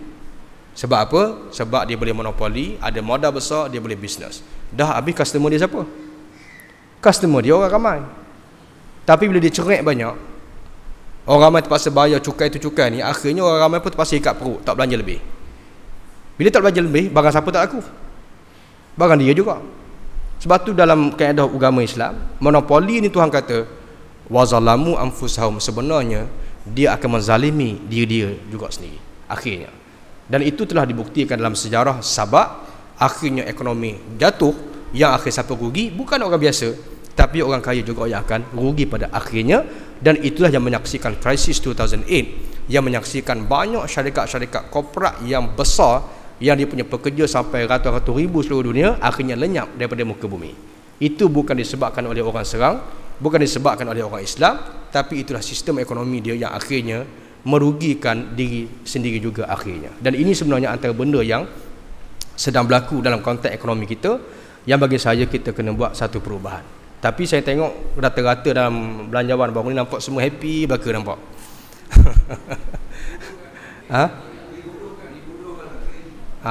Betul, rasa diperbodohkan.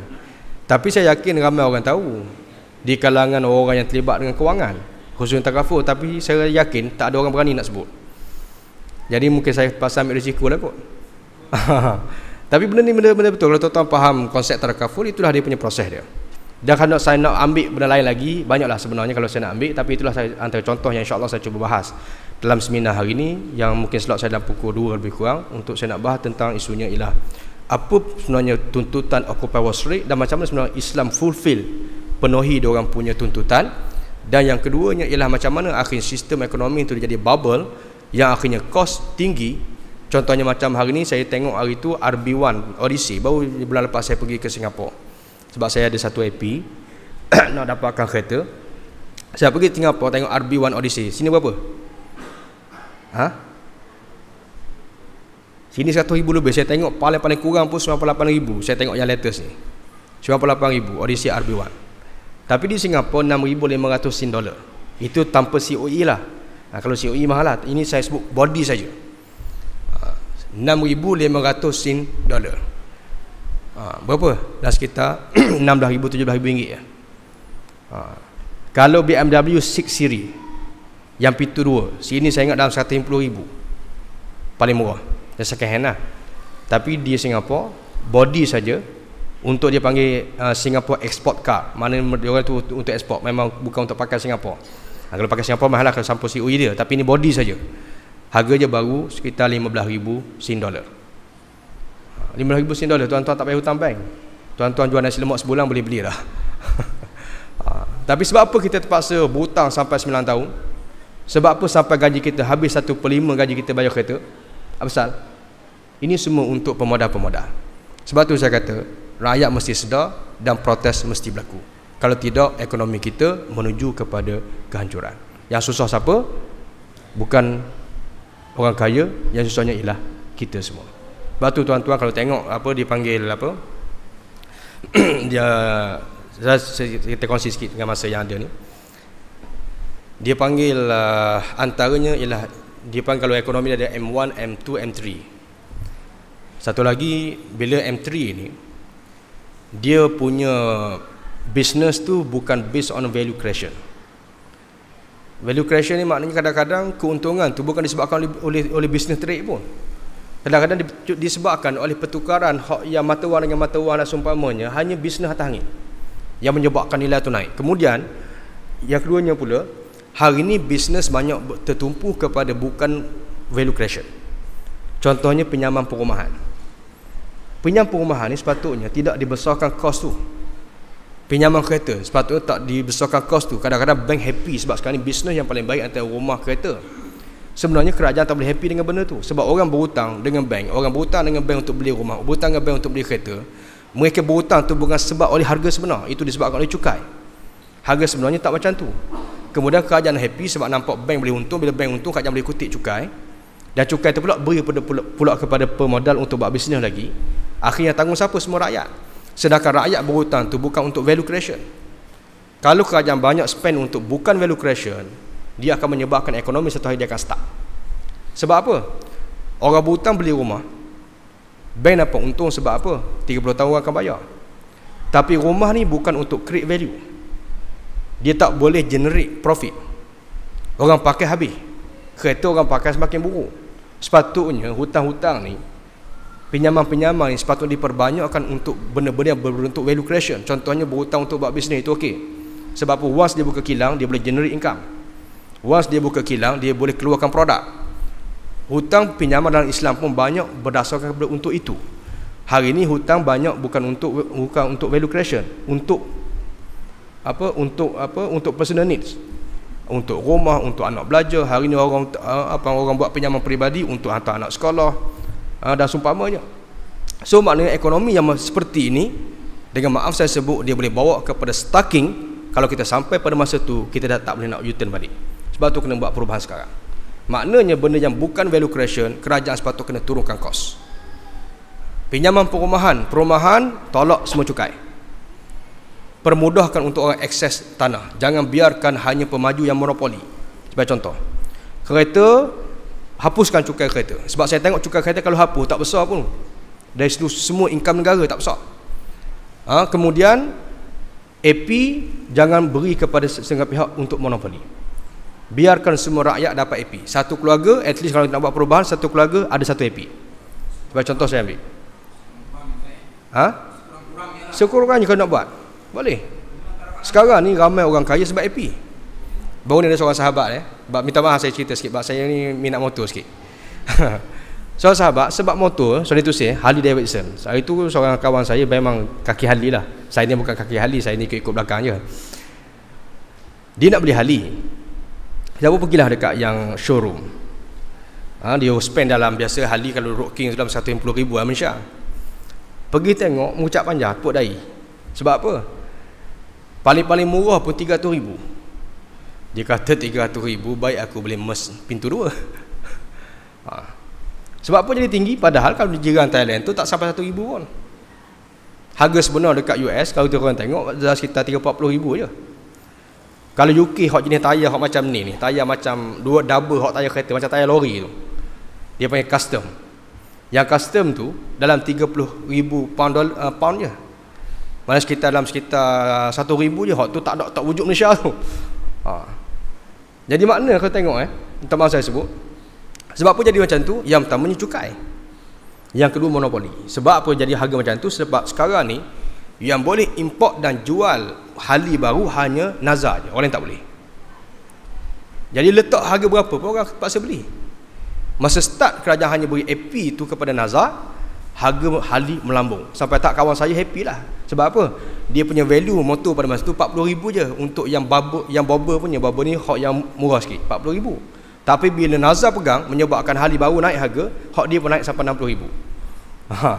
Memang dia suka seorang lah, tapi orang lain yang kaya siapa? Menyebabkan ada seorang kawan dia ada AP, ada 25 AP. Dia tak tahu nak buat macam mana. Nak menega malah. Dia kata siapalah kawan yang nak AP, beritahu dia, bayar 10,000 dia bagi AP tu. 10,000 dia dapat tu, apa dia? Itu yang kata monopoli. Jadi maknanya ini bukan satu kemajuan. Jadi akhirnya orang beli satu benda yang harga mahal bukan untuk value creation. Hari ni kita habis bayar rumah, habis bayar kereta, akhirnya modal nak buat bisnes tak ada. Sebab apa? Terpaksa bayar benda tu. Padahal benda tu ikut kos sebenarnya, tak perlu buat hutang pun. Akhirnya kita spend duit, pinjam dengan bank, kita bayar tiap-tiap bulan, bank beri pinjaman kepada kita, kita tak untung, bank pun tak bawa kepada keuntungan masa depan. Kita nampak kita untung sebab pakat dapat kereta, bank pun dapat nampak untung sebab kita bayar interest.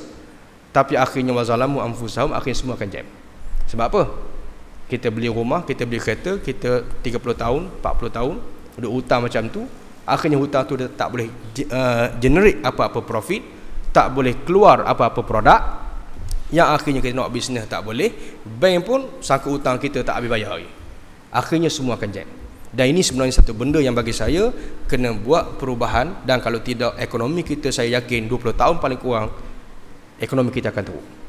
Tapi kalau campur dengan plus yang masalah tiris, bocor dan seumpamanya, itu lagi cepat. Kalau 20 tahun saya sebut tadi, mungkin 10 tahun, mungkin 5 tahun, mungkin 4 tahun. Sebab tu saya tengok hari ni dengan mak saya sebut, kalau tuan-tuan tengok dia punya graf, dia punya pendapatan kasar negara 2007 naik. Naik. 2008 stabil. 2009 turun negatif 2.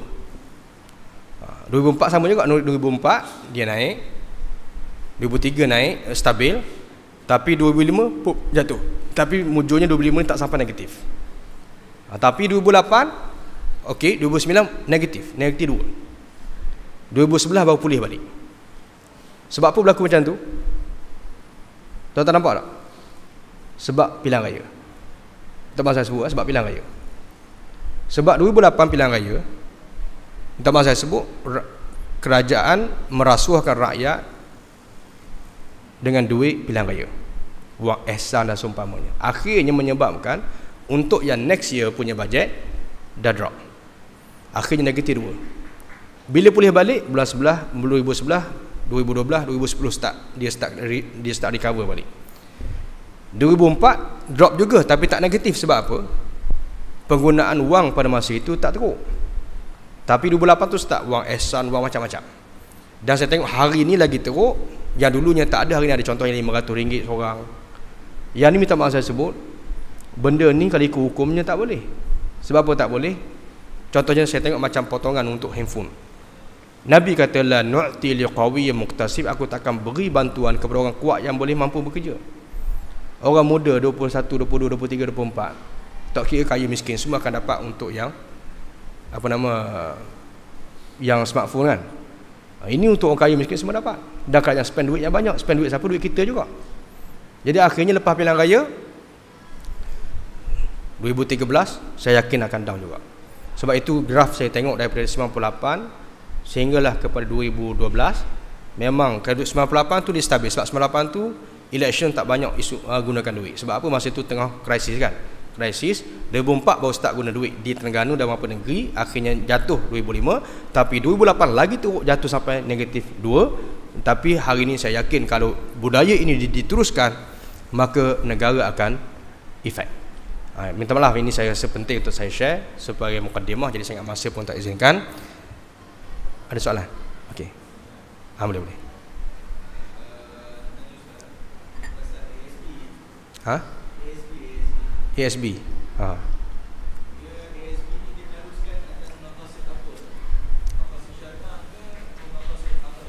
Maqasid aqliyah untuk orang kaya. Senang gitu. Tak payah tanya banyak, faham lalu tak?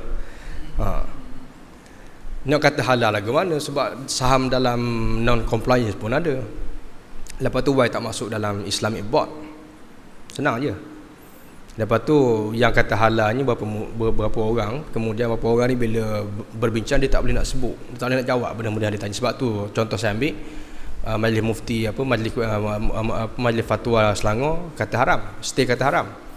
Sebab board di kalangan ASB pergi jumpa terang tu, dia orang tak boleh terang dengan bentuk yang, kemudian yang mari terang tu pula minta maaf saya tak sebutlah mufti mana. Yang mari terang tu pula bukan orang yang faham ekonomi pun. Tu yang problem tu dengan masa sebutlah. Tapi hak negeri-negeri yang majlis fatwa tak faham ekonomi kata halal. Tapi di kalangan majlis fatwa macam contohnya Selangor, sebab masa dia bincang tu ada seorang kawan saya cerita balik pasal apa yang berlaku dalam meeting itu. Yang akhirnya orang kata Ustaz Senar Datuk jangan kata halal lah. Ini wakil daripada kerajaan pusat yang berautoriti, yang nasihat dekat Datuk ni. Datuk ni wakil daripada ASB lah. Senang cerita kata jangan halal Datuk, senang. Tak boleh nak jelas. Sebab apa masih ada lagi dalam masalah apa? Itu bukan masalah. Kalau masalah apa? Itu masalah aqliyah lah. Sebab Quran kata haram jelas. Terlibat dalam benda-benda haram, aktiviti haram, judi dan seumpamanya. Wallahu a'lam.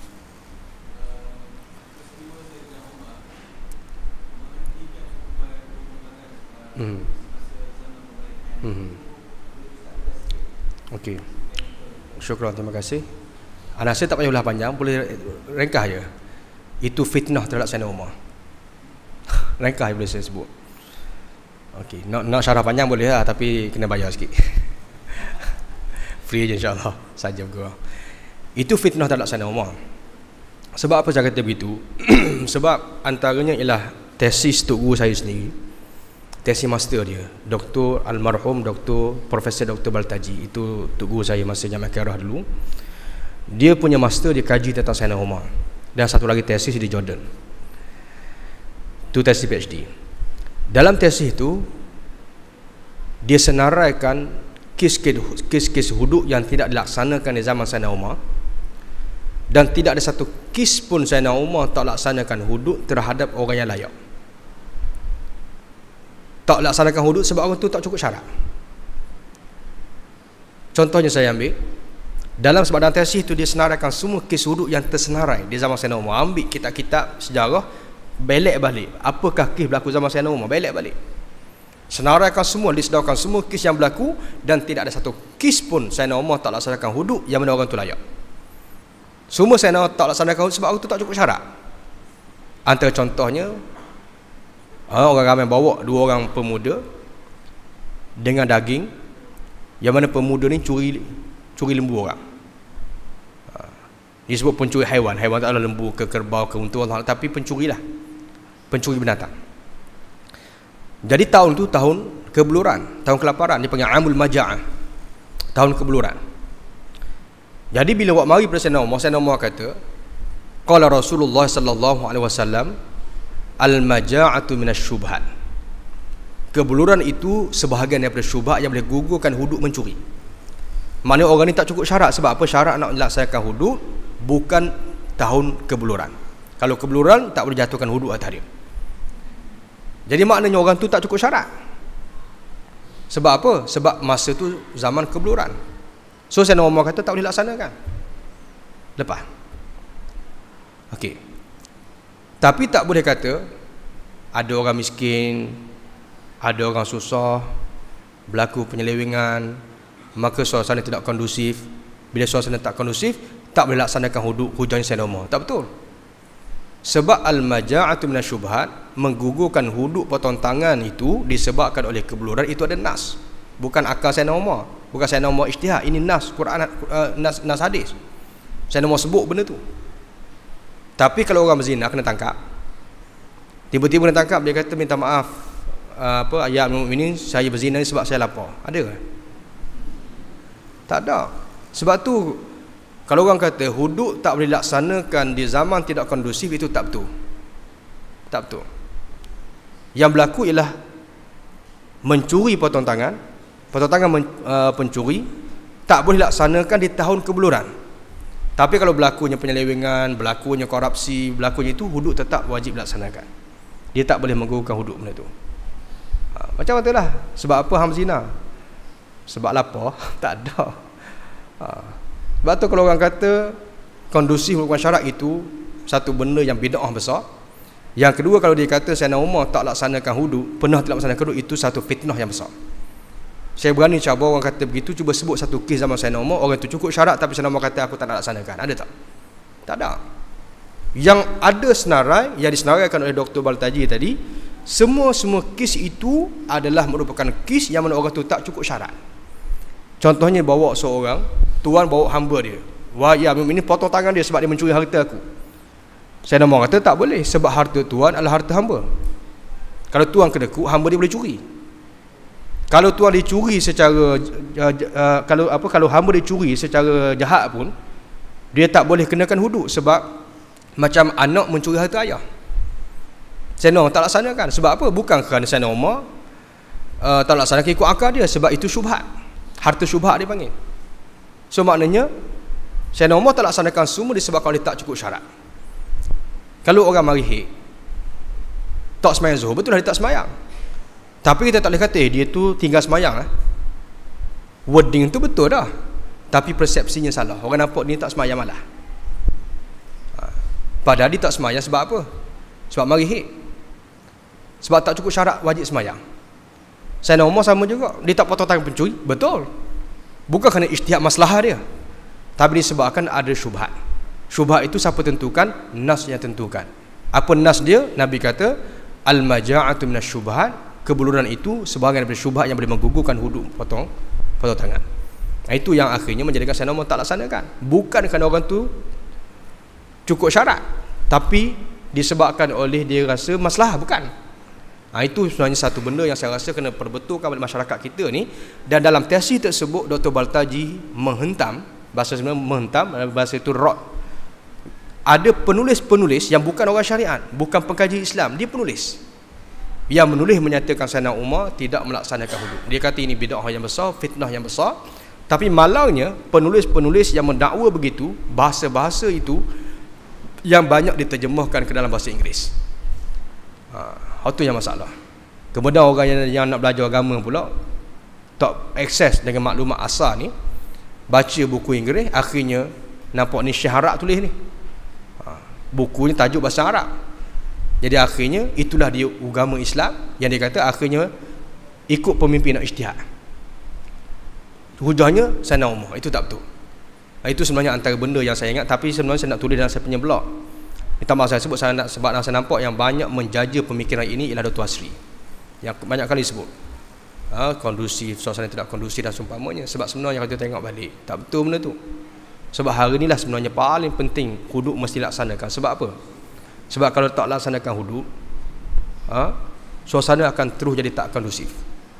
Contoh saya ambil, sebab apa orang curi juta-juta boleh lepas, orang curi RM10 kena tangkap? Sebab apa? Dia orang punya hujah hari ini tak boleh laksanakan hudud. Sebab apa? Sebab orang mencuri berjuta akan lepas, orang mencuri RM1, RM2 akan kena tangkap. Jadi akhirnya hudud akan terlaksana atas orang mencuri RM1, RM2. Orang curi juta-juta boleh lepas. Dia berfikir secara konvensional, tetapi nak apply tu hukum Islam. Padahal dia tak faham macam mana hukum Islam tu boleh menjadikan orang juta tak boleh lepas. Boleh nampak tak? Tak boleh nampak tu, kalau nampak ajaib tu, sebab saya tak terang lagi. Saya ambil contoh, sebab apa orang curi juta boleh lepas. Banyak contoh ya. Orang curi juta-juta bukan orang curi tahap kampung. Yang curi juta ni biasa Kuala Putih, orang menteri. Hak tu curi juta-juta orang yang ada pangkat. Sebab benda ni benda yang boleh kata saya boleh sebut benda makruh dalam masyarakat kita. Sebab ada saya ada kawan-kawan yang dia kata saya terpaksa makan rasuah. Sebab kalau saya tak makan rasuah, nanti bos saya marah. Sebab apa? Yang tukang beri rasuah tu orang politik. Nanti dia kena tukar, saya yang kena tak naik pangkat. Jadi akhirnya dia terpaksa benarkan dan terpaksa terima. Kalau tak terima sombong, nanti hang tak perform. Ini saya sebut benda yang realiti berlaku dan saya berdepan dengan orang macam ni. Bukan berdepan macam mana, memang saya terima cerita direct. Ini bukan pakai orang tengah. Ni anak beranak saya ada, kawan saya pun ada yang macam ni. Alasan ni sebab saya tahu dia punya income dengan dia punya pemakaian tak sama. Jadi akhirnya apa-apa dia punya alasan, dia kata paksa kalau saya tak ambil nanti. Okey, sebab apa? Yang macam ni boleh terlepas. Okey, baik, saya ambil ya. Sebab apa kalau orang mencuri RM10 kita boleh tangkap? Okey, ni saya ambil. Beza antara Islam dan konvensional dalam bab ni ialah dalam Islam sesiapa sahaja yang melihat kemungkaran mencuri dan seumpama boleh bawa, dia sendiri boleh dakwa. Dalam konvensional orang tu tak boleh dakwa. Dia kena report polis. Polis yang akan file dan polis akan bawa kepada pendakwa raya untuk dakwa orang tu. Proses dia tu. Mana kalau nampak bos kita yang makan rasuah dan dia minta kita yang tukang terlibat, sebagai contoh, hari ni kena dakwa bos tu susah. Khususnya bila bos tu yang tukang beri rasuah tu orang politik, sebagai contoh. Macam mana kita nak dakwa bos kita? Kita kena pergi polis dulu, buat report. Polis akan filing. Bila polis filing, polis tengok, ni menteri ni hak dia nak tuduh ni. Tukang beri tu. Sebagai contoh, kan aku filing kan bos aku pula yang marah. Polis tu pula. Sebab bos polis tu baik, dia pula menteri tu. So akhirnya siapa yang kena? Kita yang report yang kena. Daripada aku report, baik aku tak report. Betul tak? Sebab tu orang curi tu boleh lepas. Tapi dalam Islam tuan-tuan, kalau berlaku benda macam ni, tuan-tuan boleh ambil bukti tu, resit yang tuan-tuan, yang bos tuan-tuan suruh bayar dekat orang tu sebagai contoh. Tuan-tuan boleh ambil bukti tu, tak perlu pergi polis, tuan-tuan boleh pergi jumpa sendiri dengan qadi yang ada. Dalam Islam dipanggil istilah qadi. Pergi jumpa dengan qadi, kata aku nak dakwa orang ni sebab dia makan rasuah. Boleh. Tuan-tuan sendiri boleh dakwa dengan bukti yang ada. Tak perlu pergi pada polis, tak perlu pergi pada pendakwa raya. Sebab itulah macam mana orang rasuah boleh lepas dalam Islam? Tak boleh. Sebab setiap orang tu dah ada hak untuk nak mendakwa. Itu beza Islam dengan konvensional. Sebab tu hari ni kalau laksanakan Islam, memang orang tu tak boleh lepas. Sebab tu bila dia sebut nak lepas, macam mana kalau laksanakan Islam, nanti orang yang itu pemikiran konvensional. Dengan masa saya sebut Sebab tu saya nampak dengan masa saya sebut yang Dr. Asri punya statement, kalau boleh sia-sia lah, sebab saya nak tulis sebenarnya, nak jawab balik, sebab benda cukup mengeliukan orang ramai.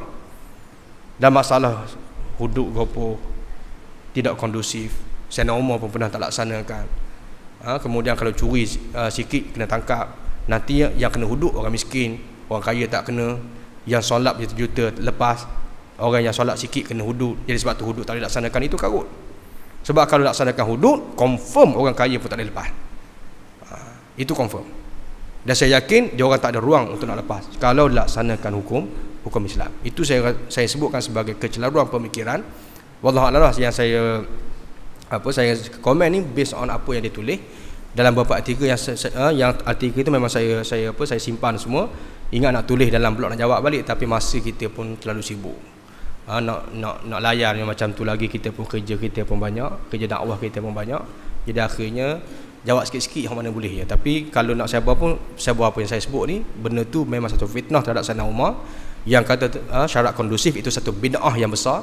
Kemudian yang kata orang yang kaya boleh lepas, orang miskin akan sangkut hudud kalau laksanakan pada hari ini, itu merupakan pemikiran konvensional untuk melihat Islam.